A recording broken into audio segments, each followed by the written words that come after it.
जो सबसे बड़ी गारंटी थी ओपीएस, पुरानी पेंशन बहाल करने की, वो हमने शुरू कर दी है। 1500 हर महिलाओं को देने का जो है उसके लिए कुछ शुरू हो गया है। जैसे हम जो है वो पेंशन बुढ़ापा पेंशन झाड़ देते हैं, उसको 1500 कर दिया है। और जितनी भी बाकी हमने एलिजिबल जितनी भी महिलाएं हैं उनके लिस्ट बनवाई है और बाकायदा देंगे। 5 साल में हम गारंटियाँ पूरी करनी है। हमने कहाँ लिखा कि 1 साल में करनी। मैं जयराम जी को पूछना चाहता हूँ, आप अपना चुनाव घोषणा पत्र उठाए।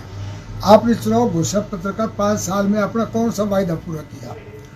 मैं श्री मोदी जी को पूछना चाहता हूँ, 14 में मोदी जी ने जो वायदे किए थे, छाती ठोक करके कहा था कि 2 करोड़ लोगों को मैं नौजवानों को रोजगार दूंगा हर साल। कितने लोगों को रोजगार दिया? उन्हें कहा था कि मैं पहली कैबिनेट में मैं किसानों के, हिंदुस्तान के किसानों का कर्जा माफ करेगा। एक भी किसान का कर्जा माफ किया? उन्हें कहा मैं खाई पे पूरी तरह लगाम लगाऊंगा। महंगाई ने छलांग दे दी है, उस पर क्या उन्होंने कार्रवाई की है? विदेशों में काला धन है, उसको हिंदुस्तान में लाऊंगा, 15-15 लाख खाते खोलूंगा।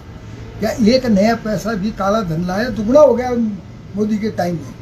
विदेशों में जो काला धन है वो दुगना हो गया है। और मोदी जी सिर्फ बड़े बड़े पूंजीपतियों की मदद कर रहे हैं, अदानी अंबानी वगैरह वगैरह की मदद कर रहे हैं। गरीब लोगों के लिए मोदी जी ने कुछ नहीं किया। मोदी जी ने तो अपनी एक भी गारंटी पूरी नहीं की है। जयराम जी, आपने चुनाव घोषणा पत्र का एक वायदा पूरा नहीं किया है। अभी सरकार को तो 5 साल है, हम सारे वायदे पूरे करेंगे। श्री जयराम ठाकुर जी अभी सत्ता से बाहर हुए हैं, 11 महीने हुए हैं सरकार को बने हुए।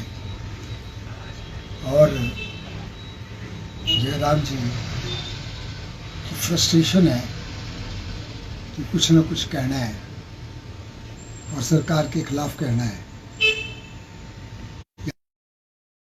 हालांकि इस वक्त ऐसे स्टेटमेंट दे रहे हैं जबकि मुख्यमंत्री महोदय एम्स में दाखिल है, ठीक चली हुई है, काम ठीक। भाजपा के इस विधायकों ने उस प्रस्ताव का समर्थन ना करके वॉकआउट करके जो नुकसान हुआ है, जो मिलना चाहिए था वो नहीं मिला है। अब वो कहते हैं जी इतने करोड़ मिल गए। पहले 2.5 करोड़ बात करते थे, 1000 करोड़ की बात, 800 करोड़ की बात करते हैं। ये तो वो पैसा है जो अगर आपदा ना भी आती तब भी नेचुरल कैलेमिटी का जो पैसा मिलता है वो तो मिलना ही था। एक किस्त 150 करोड़ की किस्त पहले की थी और बाकी जो है अभी जो हमारी किस्तें आनी थी उसके मुताबिक हुआ है। तो केंद्र सरकार से भी हमको जो आशा थी वो आशा पूरी नहीं हुई।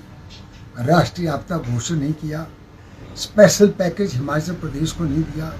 हालांकि बार बार मोदी जब भी 8 बार पिछली बार जयराम के वक्त हिमाचल में आए कि हिमाचल तो मेरा दूसरा घर है, लेकिन दूसरे घर के लिए उन्होंने एक नया पैसा फुटी कौड़ी भी कोई राहत के रूप में नहीं दी। जबकि 450 व्यक्ति मारे गए और हजारों मकान जो है ख़त्म हुए। सरकारी और गैर सरकारी निजी प्रॉपर्टी का बहुत ज़्यादा नुकसान हुआ।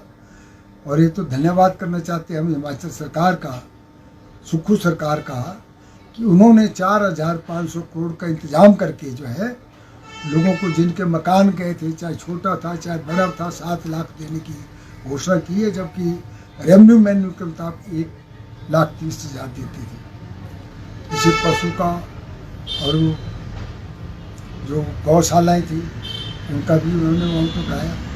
इस तरीके से हिमाचल सरकार सीमित साधनों से कर रही है।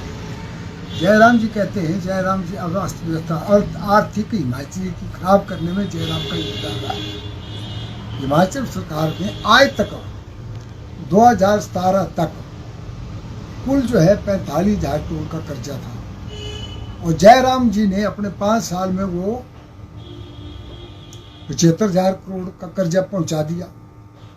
ये तो जयराम जी ने 8 बार मुख्यमंत्री को बुलाया, वो एंटरप्रेन्योर मीट की कि 98,000 करोड़ की जो है इंडस्ट्री हिमाचल प्रदेश में लगेगी, लेकिन 10 करोड़ की 10,000 करोड़ की इंडस्ट्री लगी जो भी अभी तक चालू नहीं हुई है। तो इस तरीके से माहौल ठीक है और जयराम जी की जो हताशा का ही परिणाम है जो ऐसी बातें कर रहे हैं। सर वो कह रहे हैं कि एक बयान हो रहा है कि स्वास्थ्य जो कंपनी है उनका बिल सरकार दे नहीं कर रही है, क्या कहेंगे इस?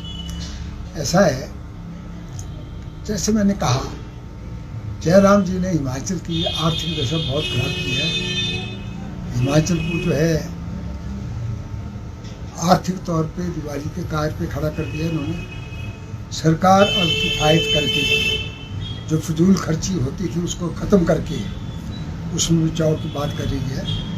और जो जितनी भी ये कंपनियां हैं, जयराम के टाइम में इन कंपनियों को काम दिया है, लेकिन सरकार जो है चरणबद्ध तरीके से सबको जो है उनका जितना जो हक बनता है वो देगी।